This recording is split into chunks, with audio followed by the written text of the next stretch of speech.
Thanks again for joining us for Student Exposure, The Art of War. It's time to get started with our first segment. When the United States declared war against Germany in April of 1917, the War Department quickly realized that the standing army of 126,000 men would not be enough to ensure victory. African Americans saw this as an opportunity to not only enlist, but to also win respect and endear themselves to America at home in the midst of Jim Crow and segregation. James Wesley from our Story Tours describes the nation's call to arms and the African American response.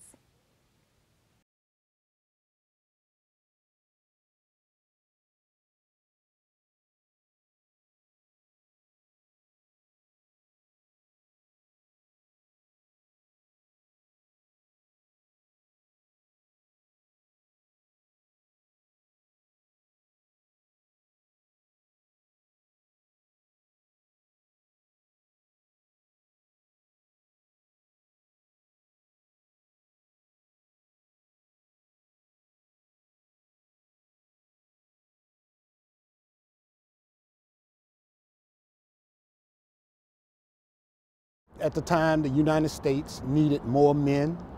The white soldiers' numbers were down for European battle. So the president opened up a call, put out a call for more soldiers. The African American responded well. In 1917, they started the Selective Service. They had a quota. Within 1 week of putting out the quota, the United States had more than enough soldiers to supply the United States for overseas combat. The United States at the same time, through Jim Crow and racism, it did not change when the guys went into the military to fight for their country. They experienced a lot of lack of training, poor food, poor conditions. The white soldiers did not want to live in the same area as the African American soldiers. So they had the same racism that was in the American society. It carried over to the United States Army.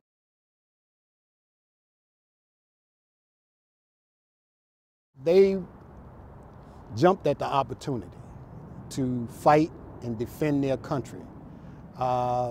They believed in the democracy.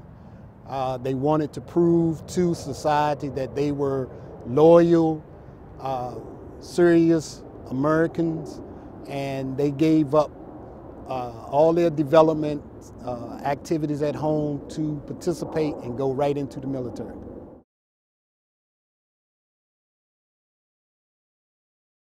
The African American community supported what the men were doing. It's noted that the military did not give the soldiers ample opportunity to go into combat, which they joined for. They had them doing a lot of labor, a lot of menial jobs. So the community put pressure on the government to have these men actually go into combat, to be on the front line, to represent America the way they wanted to.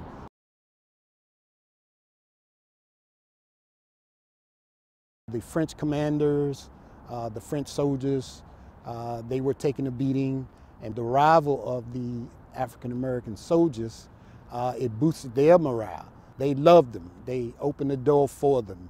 They presented them with all kinds of medals, all kinds of awards. Our entertainers went to France, and they were accepted primarily because of what the African American soldiers did. They set the tone for the future soldiers, as well as African Americans coming to France for other reasons.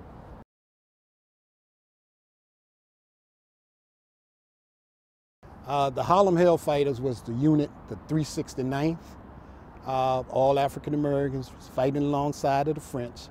The Germans gave them that name because they were tough soldiers. They didn't lose an inch of ground. They never lost a man to the Germans by capture. They lost a lot of them by death, but they never lost a man by capture.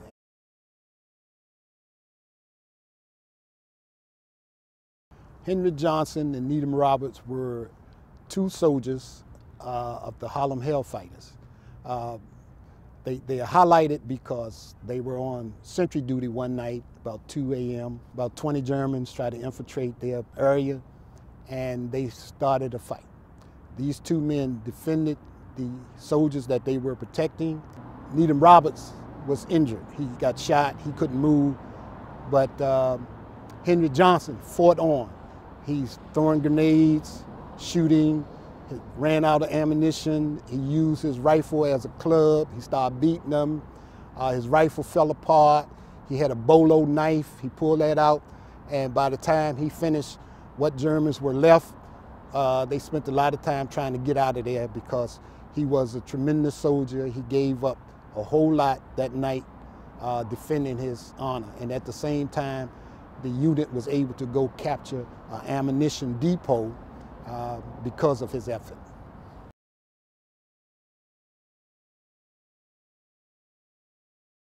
They honored them with the highest award that a soldier could receive.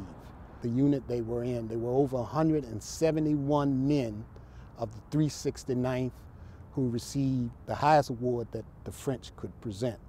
And there were other units that were in battle that also received awards, but Henry Johnson and Needham Battle, they were the outstanding soldiers of the war. What a powerful story. Here in the studio is DCTV student producer Michael Banner. Welcome to Student Exposure, Michael. Thank you for having me. No problem. How are you doing today? Wonderful. So tell me, what do you want viewers to walk away with after viewing this video? Well, essentially, I would like for viewers to understand that the African-American soldier was actually fighting two wars. The war of segregation and Jim Crowism at home, and then fighting against fascism abroad. And it was the sheer will of the African-American soldier, the strength of that will, that kept him from being torn asunder. True.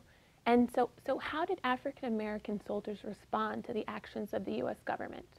Well, you know, again, that's a conundrum because you're asking someone to go fight against fascism and establish democracy abroad when at home you are facing less than democracy. So it was the African-American soldiers' intestinal fortitude that made them stand in the face of fascism and even established the basis in the application for democracy for themselves and for others to follow. Right, so it's a kind of a bit of an internal struggle. No doubt, no doubt. Well, thank you so much for joining us. It was an interesting piece, and we really appreciate your time. All right. Thank you. The heroics displayed by the African-American soldiers were recognized by the French, yet this bravery still goes relatively unrecognized in America. The ferocity and sacrifice the African-Americans displayed fighting for democracy abroad should be recognized here in America. Blood, sweat, and tears, that fight continues.